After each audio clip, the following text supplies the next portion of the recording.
नमस्कार, मेरा नाम आकाश काकड़े है। मैं सुप्रीम कोर्ट ऑफ इंडिया में अधिवक्ता हूँ। पिछले 10 साल से ज़्यादा हो गए मुझे, मैं सुप्रीम कोर्ट में प्रैक्टिस करता हूँ। आज हम जानते हैं एक कानून के बारे में, जिस कानून का नाम है एंटी डिफेक्शन लॉ। ये कानून संविधान में जो शेड्यूल 10 है उसमें लाया गया है। ये उस समय लाया गया है, ये कानून लाते वक्त की भी हम भावना समझ लें। ये उस समय लाया गया है 1985 में, जब राजीव गांधी जी की सरकार देश में बनी थी, जिसमें 404 सीट लेके उनकी गवर्नमेंट बनी थी और 10 डिलेड इसमें और आ गए थे। मतलब 414 सीट लेके आके उनकी सरकार बनी थी राजीव गांधी जी की। लैंडस्लाइड विक्ट्री थी ये। इस लैंडस्लाइड विक्ट्री के बावजूद उनको ऐसी क्या ज़रूरत महसूस हुई कि वो एंटी डिफेक्शन कानून लेके आ गए। एंटी डिफेक्शन कानून क्या होता है? मतलब कोई भी उस समय जैसे ये जाना जाता था, उसको कहते थे आया राम गया राम। मतलब कोई भी आदमी आए, पार्टी को छोड़ दे किसी प्रलोभन के चलते, जैसे उनको सीट मिल जाए, उनको पैसा मिल जाए या उनको कोई मंत्री पद मिल जाए, इस चक्कर में कोई भी आदमी एक पार्टी छोड़ के दूसरी पार्टी में चले जाए, तो उस चीज़ को बदलने के लिए, उस चीज़ की रोकथाम करने के लिए ये कानून लाया गया था। किस गवर्नमेंट ने लाया, ये आप समझे हैं। क्यों लाया गया था, ये भी आप समझें। अब इस कानून के बारे में समझ लेते हैं। ये कानून, जैसे मैंने बताया, 1985 में लाया गया। अब इस कानून का महत्व क्यों है, यानी आप इसे क्यों समझना चाहिए आपने इसे। आपने मध्य प्रदेश के इलेक्शंस के बाद देखा होगा कि गवर्नमेंट गिरी और दूसरी गवर्नमेंट बनी। मणिपुर में वैसे होते देखा होगा, गोवा में होते देखा है आपने, अरुणाचल प्रदेश में देखा, कर्नाटक में होते देखा आपने, ये हर जगह होते देखा। और अभी हालात कुछ ऐसे बनते जा रहे हैं कि शायद महाराष्ट्र में भी ऐसा ही कुछ हो जाए।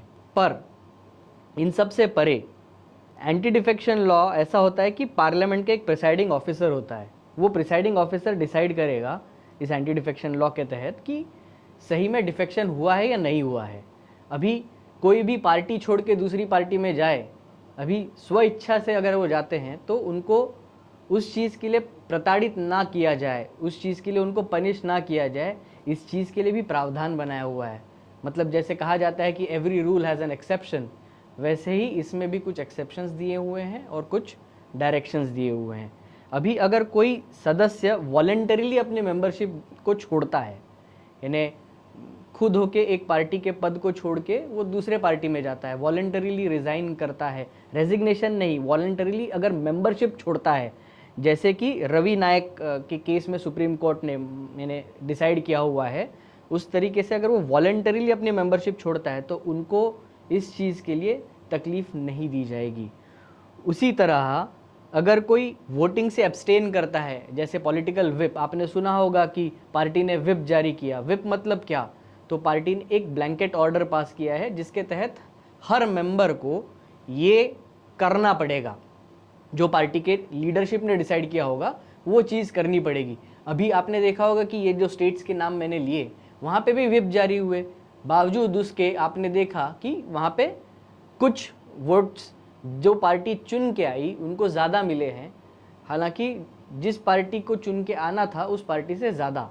मतलब किसी ने तो भी एक पार्टी का होके भी क्रॉस वोटिंग किया है दूसरे पार्टी के लिए, तो ये भी व्हिप के अगेंस्ट जाके किया है।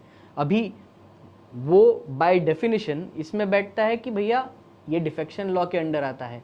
अभी वो डिफेक्शन लॉ के अंडर जो आता है, तो आपने रिसेंटली देखा होगा ममता बनर्जी के केस में, उन्होंने एक केस फाइल किया था जिसमें उन्होंने कहा कि ये लोग इतने डिफेक्ट करके गए हैं, उसमें इनको सस्पेंड कर दो, या उनको मेंबरशिप सस्पेंड कर दी थी, उनके खिलाफ चैलेंज करने सुप्रीम कोर्ट आया, बट सुप्रीम कोर्ट ने कहा कि नहीं, ये डिफेक्शन लॉ के अंडर बैठता है। तो ऐसे तरीके से आप केसेस का इंटरप्रिटेशन होते देखते हैं।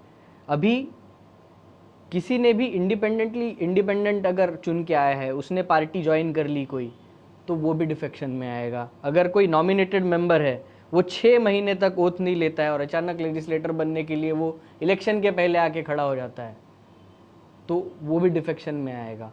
तो ये सारी चीज़ें डिफेक्शन में आएगी जो डिस्क्वालिफिकेशन लगेगी। पर अब वो डिस्क्वालिफिकेशन और क्वालिफिकेशन, इसमें अंतर होना चाहिए। उसमें अंतर कैसे होगा? तो अगर 2/3 मेजॉरिटी ऑफ वोटेड मेंबर्स अगर एक साथ पार्टी छोड़ के जाते हैं, एक साथ कोई डिसीजन लेते हैं, तो वो इलेक्टेड रिप्रेजेंटेटिव वोटेड मेंबर्स जो हैं हाउस के, तो वो 2/3 मेजॉरिटी को डिफेक्शन नहीं कहा जाएगा, क्योंकि जो मेजॉरिटी चंक ऑफ पार्टी है वो चली गई है। मतलब अगर आप 90 मेंबर्स की बात कर रहे हैं और 90 में से 60 रहेगा, 2/3, तो अगर 60 से ज़्यादा मेंबर अगर डिफेक्ट करके जाते हैं तो उसे डिफेक्शन नहीं कहा जाएगा, उसे पार्टी का रेगुलर कोर्स कहा जाएगा। फिर उन जो डिफेक्ट किए हुए लोग हैं, जो मेन पार्टी कहती होगी, वो जो डिफेक्ट किए हुए लोग हैं, उनका एक अलग से गठबंधन रहेगा, उनका एक संसदीय या असेंबली का एक पार्टी लीडर रहेगा। तो इस तरीके से ये डिफेक्शन लॉ की परिभाषा आती है। तो आज के परिवेश में इतना ही मैं कहना चाहूँगा। आपने मुझे सुना, इसके लिए बहुत बहुत शुक्रिया, धन्यवाद।